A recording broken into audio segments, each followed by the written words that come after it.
Hello everyone, in this video I'm going to talk about the mobility of the factors of production. First of all, let's differentiate between occupationally mobile and geographically mobile. So occupationally mobile refers to the capability of changing use, but geographically mobile refers to the capability of moving from one location to another location. Now let's take a look at each of the mobility of the factors of production.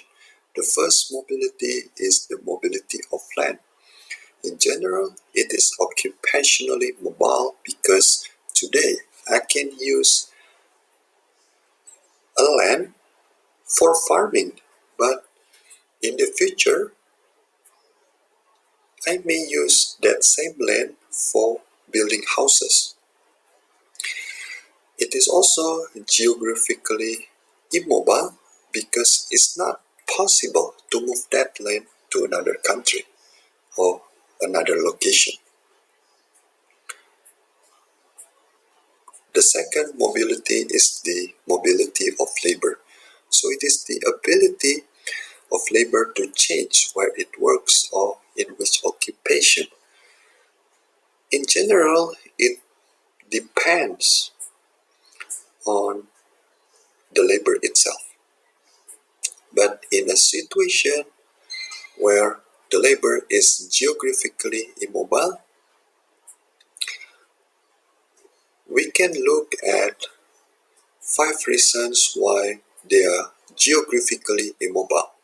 First, the differences in the price and availability of housing in different areas and countries. So if someone wants to move to a developed country to get a better job, perhaps he or she declines to move there because the living cost is much higher and more expensive.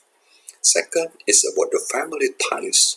So someone is unwilling to move to a new location because that person consider his family, whether his family must be left behind or will they go together to the new country with that person.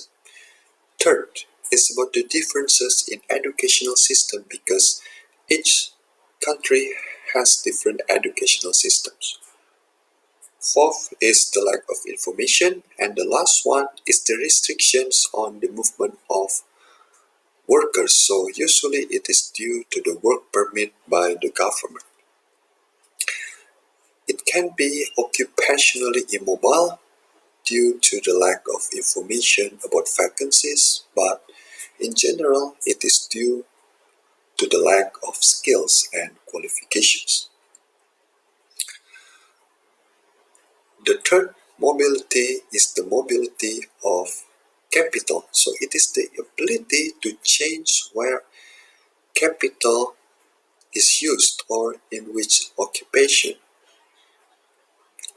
So for occupationally mobile, for example, it's about the delivery van. Perhaps the delivery van is used to deliver documents. But in the future, that same delivery van can be used to deliver household goods, for example. It is geographically mobile if that good can be moved to another location, for example, a photocopier.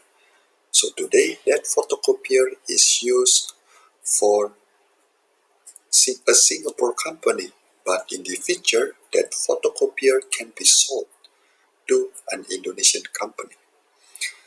The last one is about the mobility of enterprise. So this is the most mobile factor of production, like Xiaomi, because Xiaomi produce smartphone, laptop, and all of the other electronics. That's all for my presentation. Thank you.